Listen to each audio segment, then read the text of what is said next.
There are moments in childhood that stay with you forever. Not always the big ones, but ones that can creep up on you without warning and quietly change everything. For a generation of children growing up in the 1980s, one of those moments happened in an ordinary living room on an ordinary evening with a simple flick of a switch. Maybe it was a Saturday afternoon at a friend's house when you were called up to a bedroom to see something that had just arrived that week. Maybe it was after watching your parents nervously and proudly lifting something out of a box that they'd carried home on the bus and setting it down on the table, stepping back to make room for you to see. Or maybe it was Christmas morning when you went downstairs and there was a big blue glow coming from under the living room door. What you were looking at was a clunky, keyboard-shaped box, almost plain. Nothing about it to announce what it was capable of.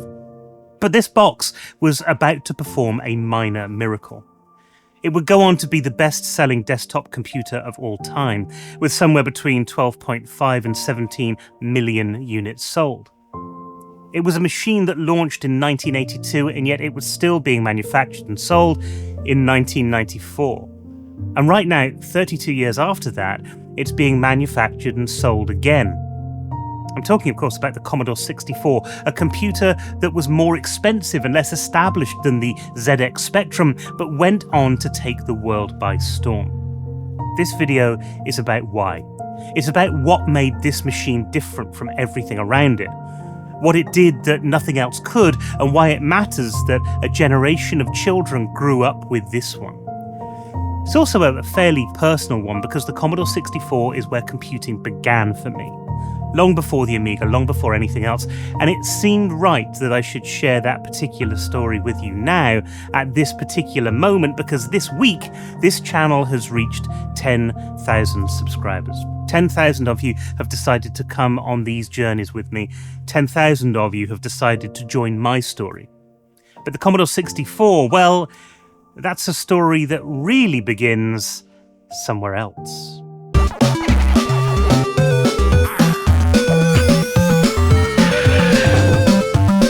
Cast your mind back to 1982 if you can, in America, if you were there, and if you wanted to play games at that time, you had one of two options. First of all, you'd go to an arcade and you'd put money in a giant machine that let you play one title.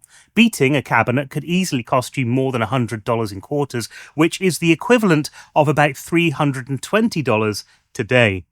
Your other option was to buy something for the home, most likely an Atari 2600, a sealed box that did exactly what Atari decided it would let you do and nothing else. Or you'd buy a home computer, something like an Apple II, or one of the Atari 8-bit machines. They were very capable, they could do some amazing things, but they were very expensive and firmly positioned as serious tools for serious people. Things were very similar across the Atlantic, but with one significant difference.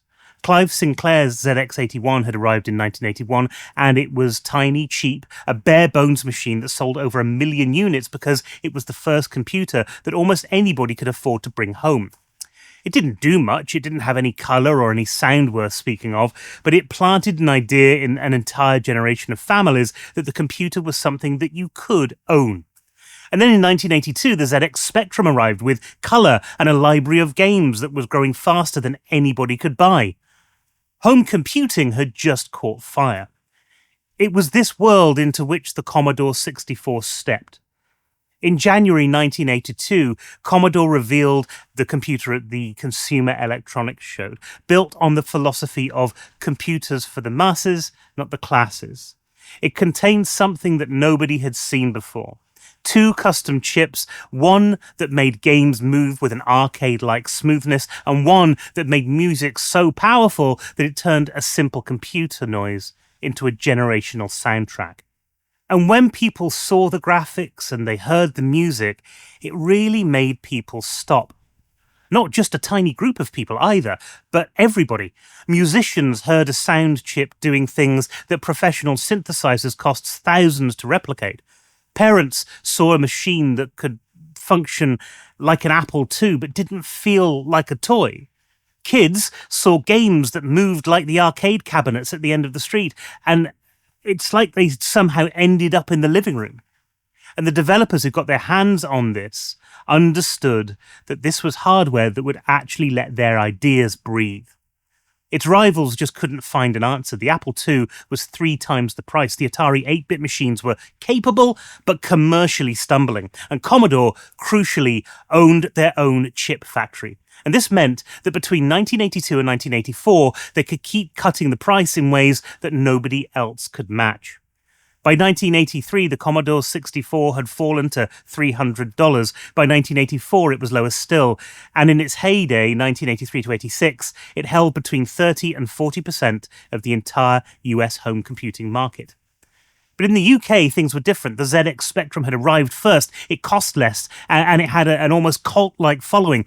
The Commodore 64 was the outsider in Britain. It couldn't rely on undercutting the competition, and so the strategy had to be different. It had to be about what you got for your money and not the price itself. By bundling together a joystick, a tape deck, and games, the price gap between the Commodore 64 and the ZX Spectrum narrowed enough so that families could ask themselves a different question. Not, can we afford a C64, but can we afford not to get one? Even so, the Commodore 64 didn't beat out the competition here, but it did manage to gain the same amount of market share. But the real surprise was the console market. Consoles were cheaper, they were heavily advertised in all of the right magazines and had all of the games that people wanted to play. So why would a family spend more on a Commodore 64? Commodore had an answer, and they'd previously put William Shatner in front of a camera to deliver it as part of the VIC-20 ad campaign. Why buy just a video game from Atari or Intellivision? Invest in the wonder computer of the 1980s for under $300, the Commodore VIC-20. It was a devastatingly effective argument. As the years went on, console cartridges remained notoriously expensive. By the mid-80s, a single Atari cartridge could easily set you back £40. At the time when a British kid like me could walk into a Newsagent's and buy a budget C64 game on cassette for $1.99. For the price of just one console game, you could buy a library of 20 C64 tapes. And if you hunted down the 99p budget label or relied on the glorious cover tapes stuck to the front of magazines like Zap 64 or Commodore Format, that single console cartridge could practically fund your entire gaming hobby for a year. It was an economic miracle for any kid on a pocket money budget. And then there was the argument that every parent wanted to believe, that buying a computer was educational. Many children made exactly this argument to their parents in full knowledge that they only ever intended to play games. And then something remarkable happened. Because when you put a curious child alone in a room with a machine that responds to instructions, eventually they start giving it instructions of their own. In bedrooms across Britain, kids who'd grown up typing code into ZX81s were becoming rich and sometimes famous off the back of the games they created. But in the Commodore 64, they found a new challenge. The C64 was a hardware powerhouse, but its built-in software was slow, outdated, and completely ignored the graphics and sound chips. If you wanted to make smooth sprites or the synthesizer sing, you couldn't just write a simple, friendly line of code. There were no commands for it. You had to learn machine code. You had to learn to talk directly to the silicon, counting clock cycles and hacking the system's memory. That steep, uncompromising learning curve turned an army of self-taught British hobbyists into world-class software engineers. And whilst engineers showed what was possible, magazines brought that into the world of the bedroom coder. The children who would grow up to be the next generation of the industry. And, for every teenager who mastered the complexities of assembly language, there were thousands who didn't, who were inspired by what those professionals were achieving. They were the ones taking their first tentative steps into programming, starting maybe with Simple Basic or learning how to use a poke cheat from Zap 64. Many kids loaded up shoot-'em-up construction kit and spent weekends building games that nobody but their best friend would ever play. The Commodore 64 was not just a plastic box in the corner, but a machine that you could talk back to and master. And the inspiration for mastering it came from the incredible library of games that every child had access to for just a little bit of pocket money. Because of the cheap cassette economy, gaming was a pocket money hobby. You'd buy a tape at a newsagent on a Saturday afternoon just because you liked the hand-drawn cover art. You'd take it home, and then you'd discover an entire new world. And that's how we fell in love with characters like Dizzy, a simple, budget-priced game about a little cartoon egg in boxing gloves. It was a technical powerhouse, but it felt like stepping into a living, cozy cartoon, a bedtime story adventure that was warm, friendly, and entirely ours. It was how games like Rockstar Ate My Hamster became absolute cult classics in the UK without any fancy graphics at all, just sharp, deeply cynical, and hilarious gameplay. But when developers did push the hardware, they changed the face of gaming. In 1985, Activision released Little Computer People. It wasn't a game, it was one of the world's very first commercial virtual life simulators, and a direct ancestor to The Sims. Booting it up meant watching a unique digital person who you couldn't control, but you could look after, play poker with, or type letters to. If you wanted fear, then there was Project Firestart, a game made long before the term survival horror existed. It was a game filled with suffocating heavy silences that built a psychological knot of tension in your stomach until the exact second that the SID chip shrieked with a high-pitched static as a monster tore through the wall. The Last Ninja 2 paired a direct-to-silicon coding with a high budget, giving us an isometric neon New York street, the peak of atmospheric 3D gaming on the system. In Whizball, you started in a dead, grey, monochromatic world and collected colour droplets in order to paint it back into life. Driven by one of Martin Galway's most uplifting and triumphant soundtracks, the art of restoring colour to the screen felt genuinely magical. Even late into the machine's life, when the world had moved into 16-bit consoles, the C64 still had soul. In 1993, mayhem in Monsterland felt like a defiant stand for the machine, watching a little yellow dinosaur slide across the screen at lightning-fast console-matching speeds. At its heart, the library was successful because of its human touch. You felt the strategic tension of Paradroid, or the addictive greed of collecting diamonds in Boulder Dash. And you felt it in characters themselves, like Rockford, who, if you dared to leave the joystick still for long enough, would tap his foot and blink at you impatiently. And there were so many other games that defined the system. The wire-framed space trading of Elite, the blistering metallic scrolling of Uridium, the console-beating arcade action of Turrican 2, and the sprawling sandbox world of Sid Meier's Pirates.